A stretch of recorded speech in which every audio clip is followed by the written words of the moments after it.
bienvenue à chacune et à chacun. J'espère que tout le monde a pu trouver de la place, mais s'il n'y a plus de place dans les salles d'hôtes, on trouvera dans les écuries ou dans les étables.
La grâce et la paix nous sont données. La lumière est venue briller parmi les siens. En cette nuit de Noël, c'est cette lumière que nous célébrons, frères et sœurs. Et nous commençons ce temps de culte en chantant la voix du veilleur rappel, c'est le cantique 31-19, à la page 328 de nos recueils, et nous prenons les strophes 1, 2 et 4. 31-19, page 328, les strophes 1, 2 et 4.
Marie.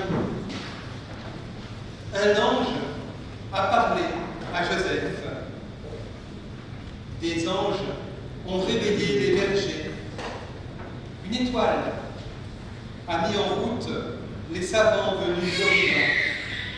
Et toi, mon frère, et toi, ma sœur, qu'est-ce qui t'a conduit ici, ce soir? Peut-être chacun nous avons pris des routes différentes. Sans doute chacun nous avons été appelés par des voies différentes. Mais qu'importe, ce soir, c'est nous que Dieu visite. Ce soir, c'est à nous que Dieu parle. Et c'est lui que nous allons emporter au creux de nos existences.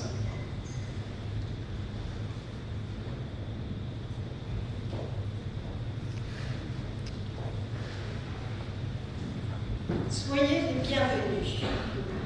Nous sommes venus célébrer la naissance de celui qui est devenu la vraie lumière pour tout homme vivant dans ce monde.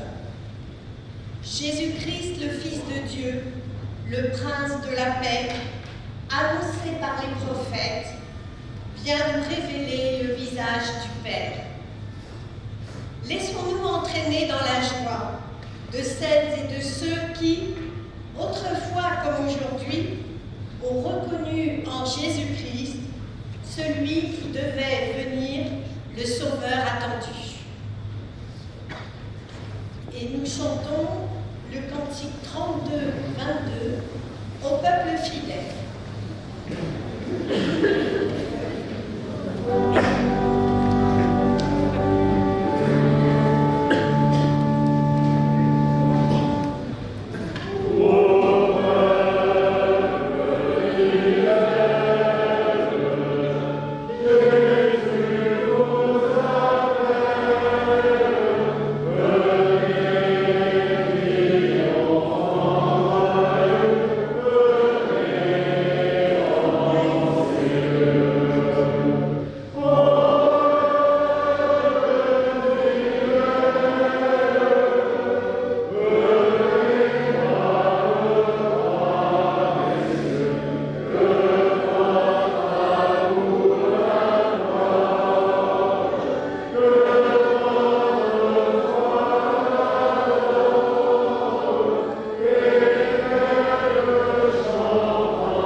avec les anges, nous te bénissons.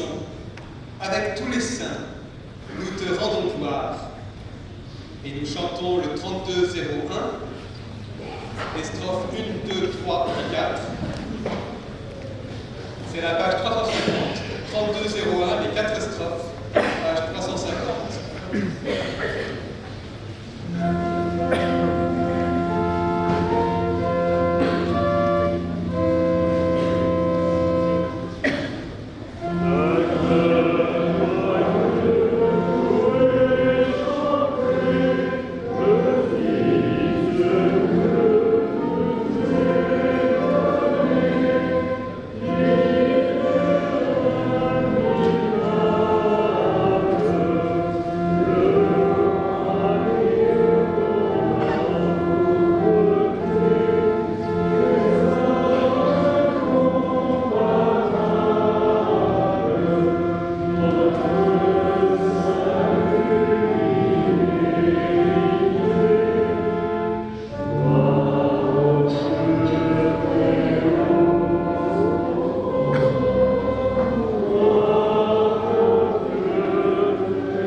Seigneur Dieu, devant le mal et la souffrance du monde, l'inquiétude et l'angoisse nous étreignent. Malgré nous, nous y contribuons. Nous commettons le mal que nous ne voulons pas, et le bien que nous voudrions, nous ne le faisons pas. Pardonne-nous, Seigneur. Seigneur, pardonne nos silences quand il nous fallait parler et nos vaines paroles quand il nous fallait agir. Pardonne-nous d'avoir confondu évangiles avec nos fausses sagesses. Pardonne-nous notre manque d'amour et de générosité.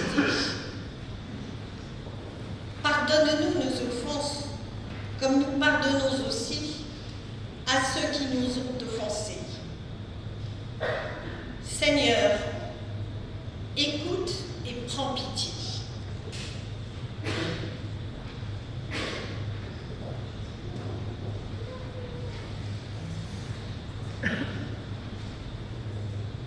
Mets-toi debout et deviens lumière, car elle arrive, ta lumière. La gloire du Seigneur sur toi s'est levée. Voici qu'en effet, les ténèbres couvrent la terre et un brouillard les cités. Mais sur toi, le Seigneur va se lever et sa gloire sur toi est en vue. Les nations vont marcher vers ta lumière et les rois vers la clarté de ton lever. Frères et sœurs, le Seigneur vous fait miséricorde et vous accorde sa grâce. Relevez par les paroles de la grâce. Relevez pour de vrai. Nous prenons le cantique 31-13, c'est à la page 320, et nous prenons les strophes 1, 2 et 3. 31-13, 320.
Avant de lire la Bible, nous prions.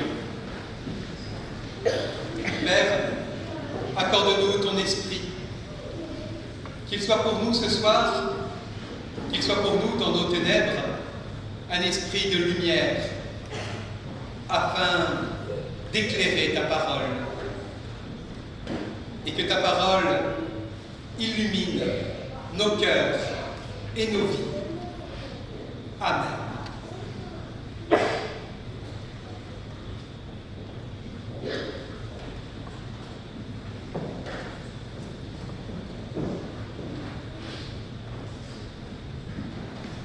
Et nous lisons dans l'évangile de Luc, au chapitre 2, les versets 1 à 20. Or, en ces jours-là, sort un édit de César Auguste pour recenser toute l'humanité. Ce recensement est le premier. Quirinus étant gouverneur de la Syrie. Ils vont tous pour être recensés, chacun dans sa propre ville. Joseph aussi monte de Galilée, de la ville de Nazareth, vers la Judée, vers la ville de David, qui s'appelle Bethléem. C'est qu'il est de la maison et de la famille de David, pour être recensé avec Marie, sa promise, qui est enceinte. Or, comme ils sont là, les jours de son enfantement s'accomplissent, et elle enfante son fils, le premier-né. Elle l'emmaillote et l'installe dans une mangeoire, car il n'y avait pas de place pour eux dans la salle. Il y avait des bergers en ces pays-là. Ils restaient au champ. Ils veillaient les veilles de la nuit sur leur troupeau. Un ange du Seigneur se présente à eux. Une gloire du Seigneur resplendit autour d'eux. Ils craignent d'une grande crainte. L'ange leur dit, ne craignez plus, car voici, je vous annonce une bonne nouvelle, une grande joie qui sera pour tout le peuple. Il vous est né aujourd'hui un sauveur, qui est Messie Seigneur dans la ville de David. Et ceci vous sera le signe. Vous trouverez un nourrisson emmailloté, posé dans une mangeoire.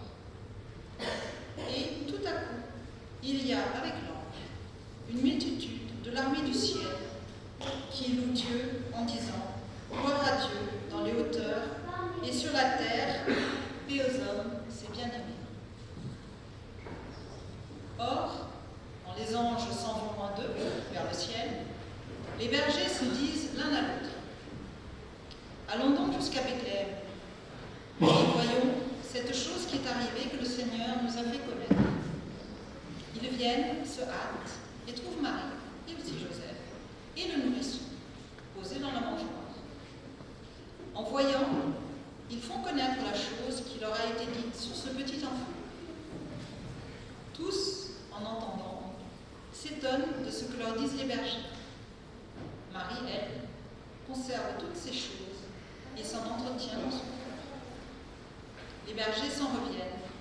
Ils glorifient et louent Dieu pour tout ce qu'ils ont entendu et vu, comme il leur avait dit.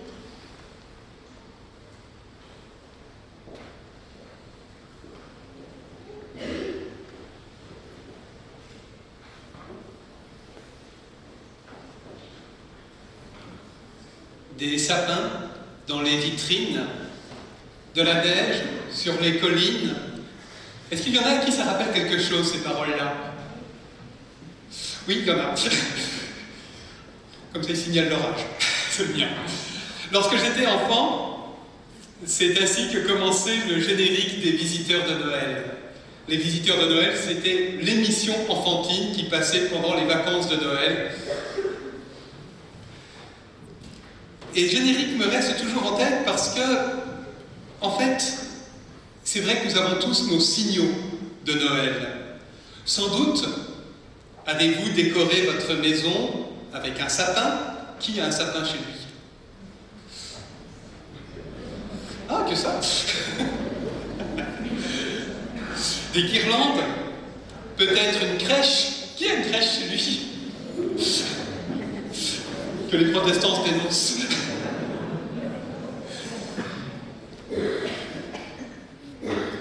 Et sans doute, avez-vous, et je vous le souhaite, rassemblé votre famille pour Noël. Parce que il y a en nous quelque chose de César Auguste. À Noël, Noël est ce temps de l'année où nous aimons tout particulièrement que tout soit à sa place. Nous avons toutes et tous nos traditions de Noël, nos habitudes. Il y a ceux qui déballent les cadeaux à la fin de la soirée du 24 ou au dessert du réveillon du 24, ceux qui les déballent plutôt le 25, ceux qui déballent les cadeaux en cercle familial restreint le 24 au soir et qui ensuite vont faire une grande fête familiale et en redéballent le 25, etc. Je pense que nous avons tous nos traditions de Noël. Et nous aimons que ces traditions soient respectées, nous aimons nous y retrouver. Comme César Auguste. Quand César Auguste ordonne un recensement, chacun va se faire recenser dans sa ville natale, que tout le monde soit à sa place, même si ça met du désordre. Mais il faut à ce moment-là s'activer pour que tout soit en place. C'est drôle, notre frénésie de Noël. Nous sommes frénétiques pour que tout occupe sa place. Et nous sommes peinés quand un proche est absent. Et nous sommes peinés par les désordres du monde. En effet, je ne crois pas que ce soit par égoïsme que nous préférions oublier les malheurs du monde. Oublier que ce soir, des hommes, des femmes, des enfants craignent pour leur vie. Que ce soir, même dans nos villes, des hommes, des femmes, des enfants dormiront dans la rue.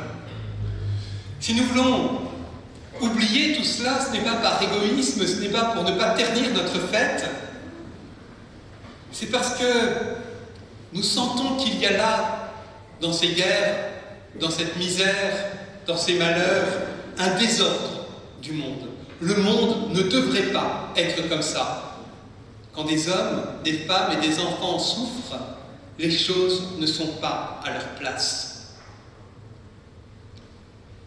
Et à Noël, plus que jamais, nous voudrions que tout soit à sa place.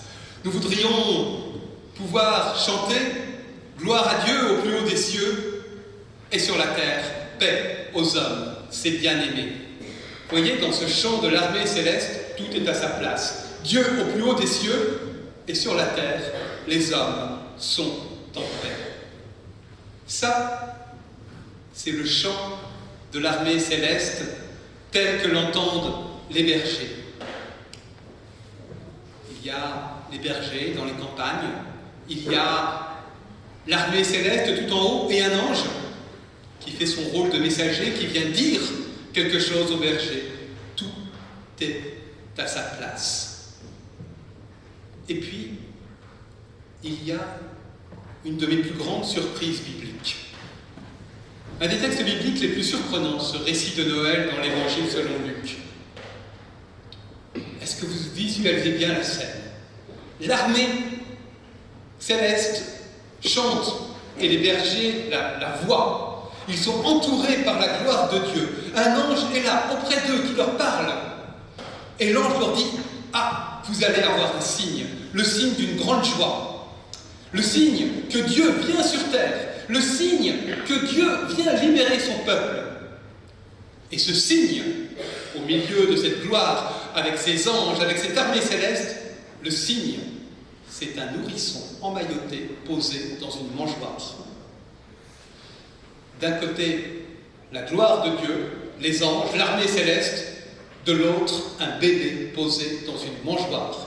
Où est le signe de la présence de Dieu? Il est là, dans le bébé posé dans une mangeoire.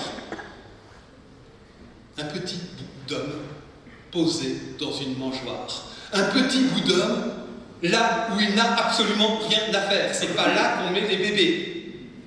Je vous assure.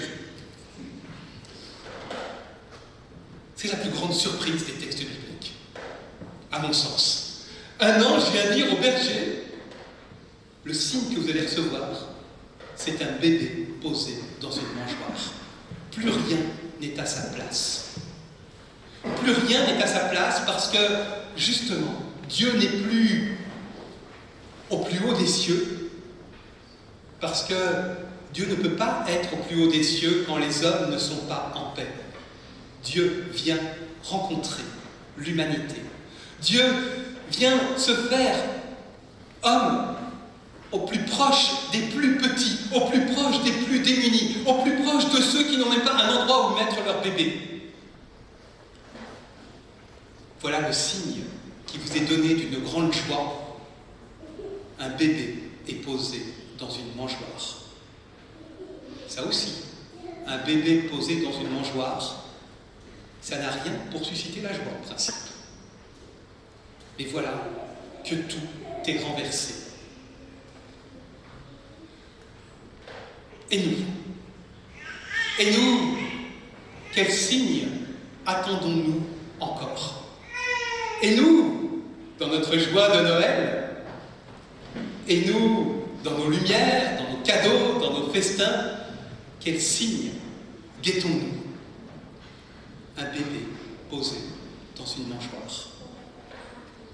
Parce que ce soir, je ne vais pas vous dire, je ne vais pas nous dire que c'est mal de faire la fête. Il y a, c'est ce que l'ange dit au berger, une grande joie dans cette nuit-là. Un bébé est posé dans une mangeoire. Dieu a rejoint l'humanité. Et je crois qu'aucun d'entre nous ne pourrait identifier ce bébé posé dans une mangeoire, ce dénuement extrême, cette misère extrême, comme un signe de Dieu en temps normal. Les bergers non plus d'ailleurs. Si un voyageur était passé, s'il avait dit au berger, bah tiens, vous savez ce que j'ai entendu dire là avec Bethléem, il y a des gens qui n'avaient plus de place à l'hôtellerie avec leurs histoires de recensement, et du coup, la dame a dû accoucher dans une mangeoire, dans une étable. Ils n'y auraient sans doute pas vu le signe d'une grande joie pour Israël. Ils y auraient vu tout le poids de l'oppression romaine. Ils y auraient vu tout le poids de ces puissants qui déplacent à leur bon gré, qui jettent les hommes et les femmes sur leur chemin. Ils auraient vu ce monde en désordre, tel que nous le voyons. Combien de bébés naîtront cette nuit dans des endroits où ils ne devraient pas naître, loin des conforts d'une maison ou d'un hôpital? Et comment y verrions-nous le signe de la présence de Dieu? Et pourtant, les bergers vont reconnaître ce nourrisson comme le signe de la présence de Dieu. Et pourtant, les bergers vont témoigner auprès de celles et ceux qui voient ce bébé naître, qui voient cette catastrophe, cette trace de misère, vont dire « Non, là c'est le signe de la libération pour le peuple. » Qu'est-ce qui s'est passé? Un ange leur est apparu. L'armée céleste tout entière leur est apparue. La gloire de Dieu leur est apparue et cela leur permet d'identifier le signe. Un bébé est posé dans une mangeoire. Nous aimerions bien que des anges viennent nous voir. Nous aimerions bien que la gloire de Dieu nous apparaisse. Nous aimerions bien entendre « Gloire à Dieu au plus haut des cieux et paix sur la terre aux hommes qui l'aiment ». Et nous nous disons, si on avait tout ça, on ne douterait plus, on ne se poserait plus de questions, on n'aurait plus toutes ces questions, tous ces doutes qui nous taraudent. Et pourtant, ce soir, vous êtes tous venus. Vous avez retardé vos réveillons, vous avez fait un break dans vos préparatifs, vous dites pourvu que le pasteur soit pas trop long pour qu'on puisse recevoir, retrouver les cousins, les cousines, la famille. Vous êtes tous venus. Pourquoi?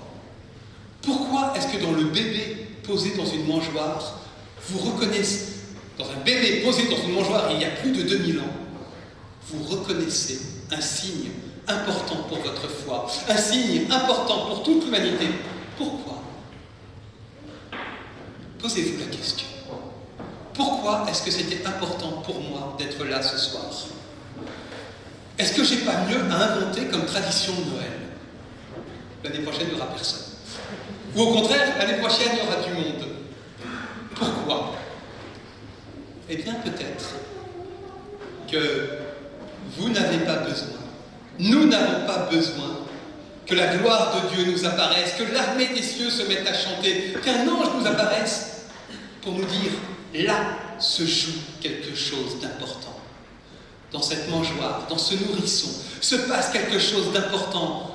pour l'humanité tout entière et pour moi. Pour chacun d'entre nous, ce bébé est déposé dans une mangeoire à Bethléem, la maison du pain. Là, il y a quelque chose qui nous est donné. Oh, il y en a plein d'entre vous qui se posent plein de questions. Qu'est-ce qu'elle veut dire, cette naissance? Est-ce que vraiment ça s'est passé comme ça? Est-ce que vraiment c'est si important que ça? Qui c'est Jésus-Christ? Je pense que tous nous nous posons cette question-là. N'empêche, ce soir, ce n'est pas vraisemblablement, posez la question, qui d'entre vous a vu la gloire de Dieu lui dire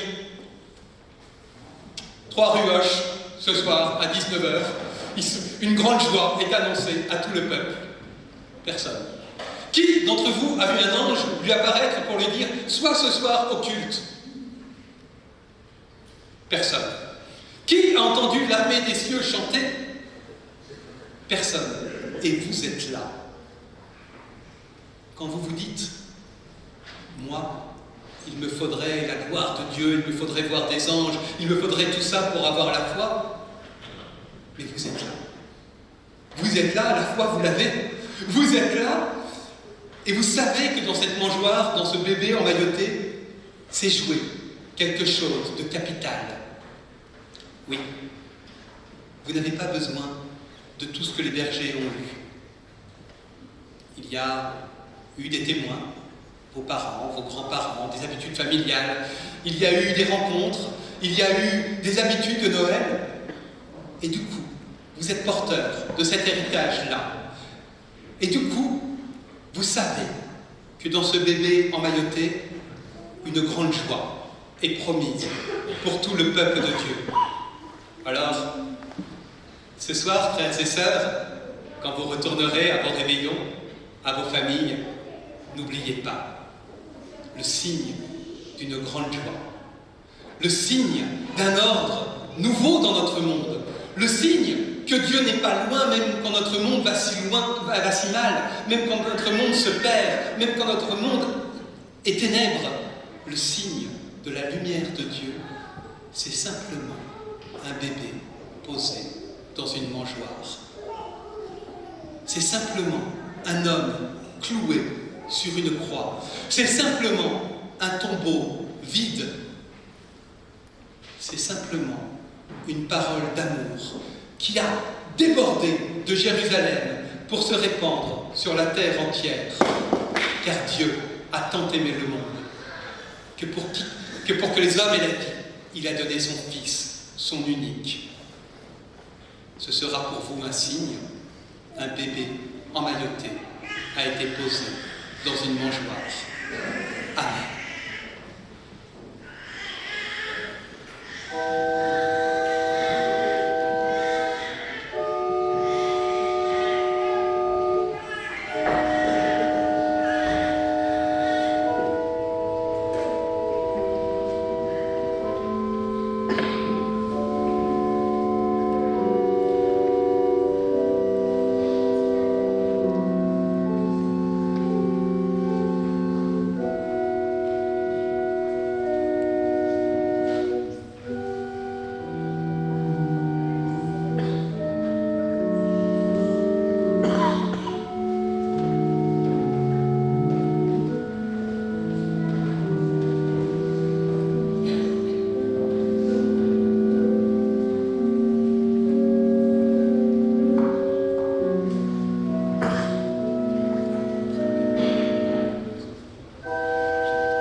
Rassemblés et éclairés par la parole de Dieu, nous affirmons notre foi. Aimons-nous d'un amour, aimons d'un cœur unanime pour confesser la foi de l'Église.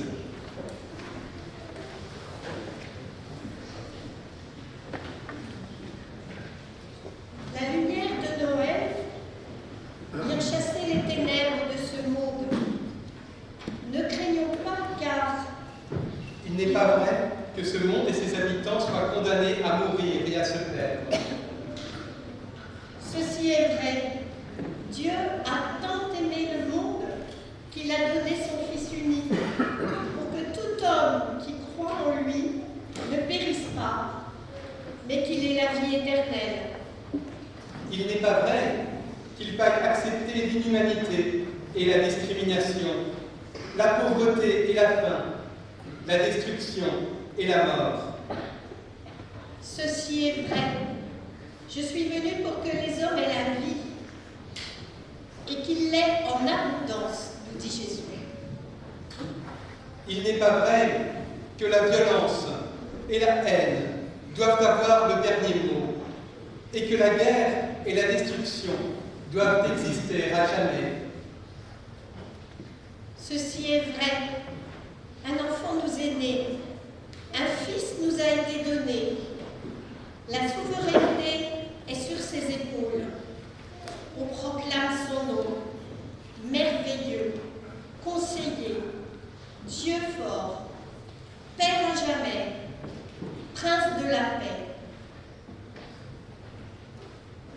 Il n'est pas vrai que nous soyons simplement victimes des puissances du mal qui cherchent à gouverner le monde.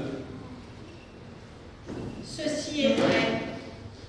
Tout pouvoir m'a été donné au ciel et sur la terre.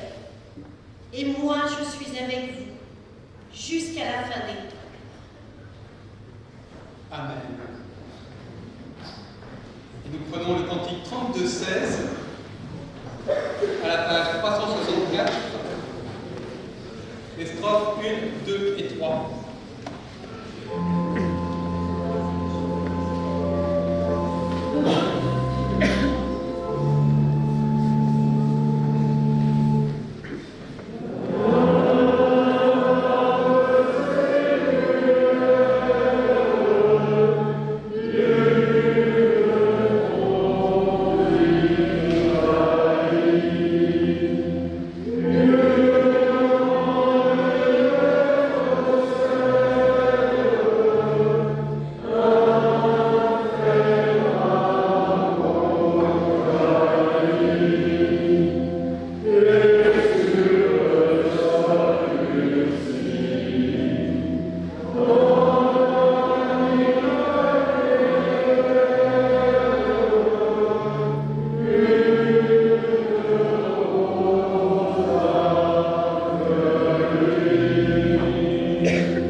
Nous prions.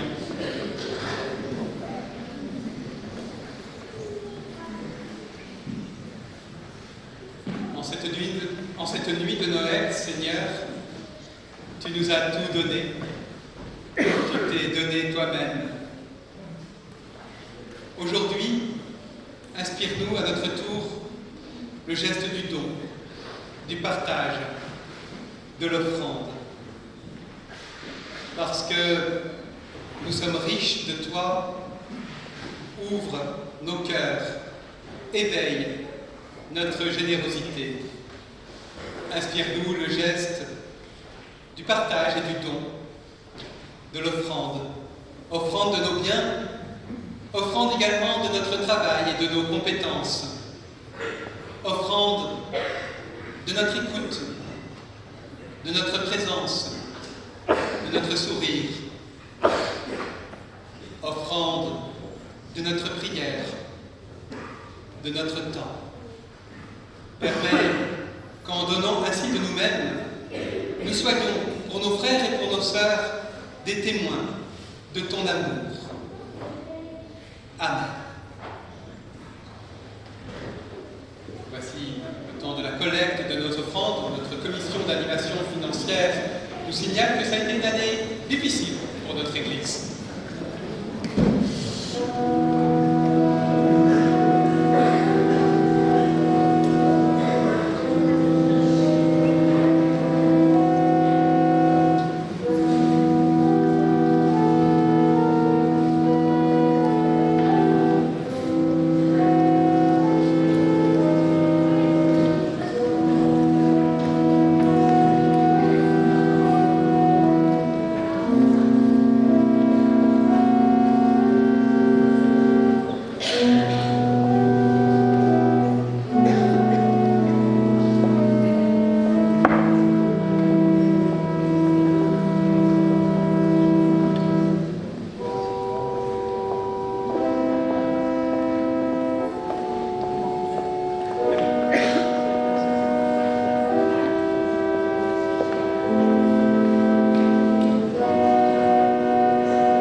Merci Père pour ce geste d'offrande que tu nous as inspiré.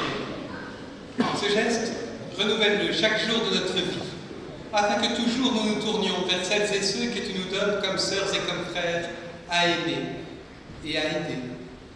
Accorde à notre Église protestante unie à Versailles, à notre Église protestante unie de France, un esprit d'audace, d'habileté et d'espérance, afin que cette offrande qui nous est confiée soit utilisée pour la proclamation de ta bonne nouvelle. Amen. Je ne sais pas s'il y a des gens du service d'entraide et s'il y aurait une collecte pour le service d'entraide à la sortie. Personne ne le signale.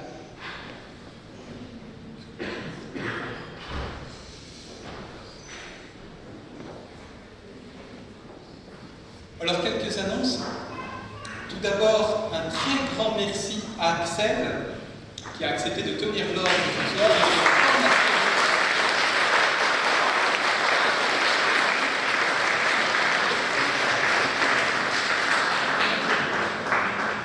Et vraiment, que des gens acceptent de se former et de jouer pendant leur formation, ça nous est précieux. Donc, un grand, grand merci. Un grand merci à chacun et à chacune d'entre vous d'être là ce soir. Et puis, s'il n'y a pas de réveillon qui vous attende, s'il n'y a pas de famille qui vous attende, si ce soir vous êtes seul, restez. Restez parce qu'on va laisser le temple ouvert, on va avoir un temps d'échange, de partage, et puis à 21h15, 21h30 au plus tard, fermera le temple. Celles et ceux qui voudront vont rentrer chez eux, et puis celles et ceux qui voudront accompagner chez les diaconesses, il y a un autre service de la vie de Noël chez les diaconesses à 22h. Si vous voulez retourner réveillonner puis ensuite aller chez les diaconesses à 22h, c'est aussi une possibilité. Ça ne sera pas la même prédication. Voilà, en tout cas, si vous avez un peu de temps, si vous êtes seul, n'hésitez vraiment pas à rester. Est-ce qu'il y a d'autres? Oui, il y a d'autres.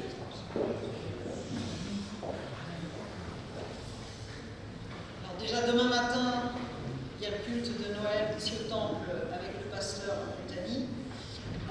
Le 1er janvier, également un dimanche, il y aura un culte à 10h30 également au temple et ce sera Hubert Minot qui mènera le culte. Le vendredi 6 janvier, il y a un concert à 20h30 au temple à Versailles, la Voix et l'Orgue avec Alexis Vassiliev et Olivier de Kester.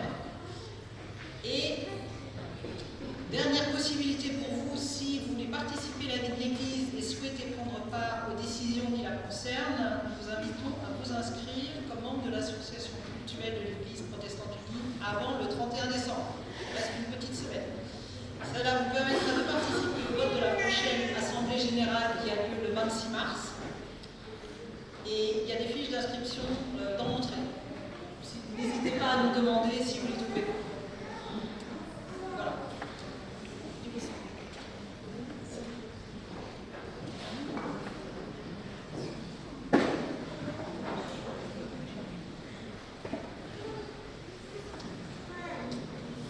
Et voici le temps de la prière d'intercession. Nous prions.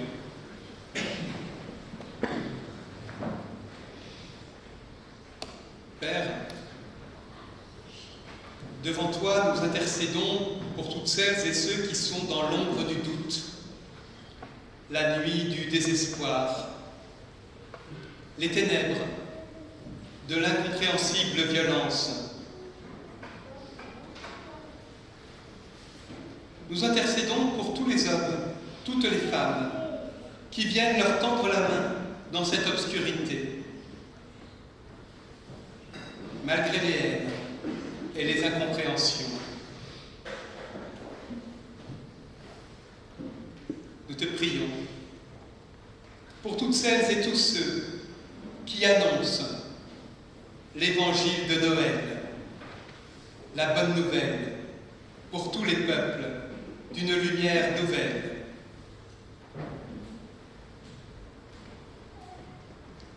Reçois notre prière par Jésus-Christ, notre lumière, qui nous a appris à te dire « Notre Père, qui es aux cieux, que ton nom soit sanctifié, que ton règne vienne, que ta volonté soit faite sur la terre comme au ciel.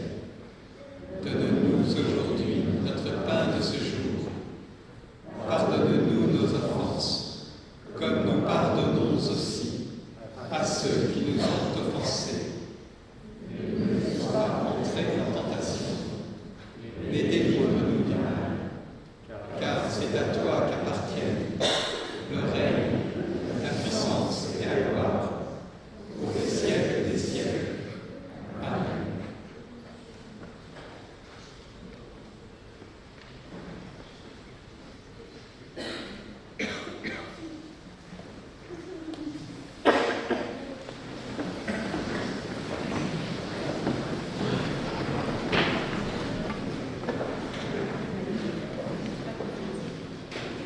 Rendons grâce à Dieu. Sois béni, Père de tendresse, car la nuit de Noël a vu resplendir la lumière éternelle au cœur des ténèbres du monde. Sois béni, Esprit d'amour, par qui le Verbe s'est fait chair. Sois béni, Jésus, notre frère, en qui s'est approché le royaume, où nous nous réjouirons en ta présence pour les siècles des siècles. La grâce de notre Seigneur Jésus le Christ, l'amour de Dieu notre Père et la communion de l'Esprit Saint sont avec chacune d'entre vous. Frères et sœurs, le peuple qui marchait dans les ténèbres a vu se lever une grande lumière. Amen. Et nous prenons le cantique 32-27.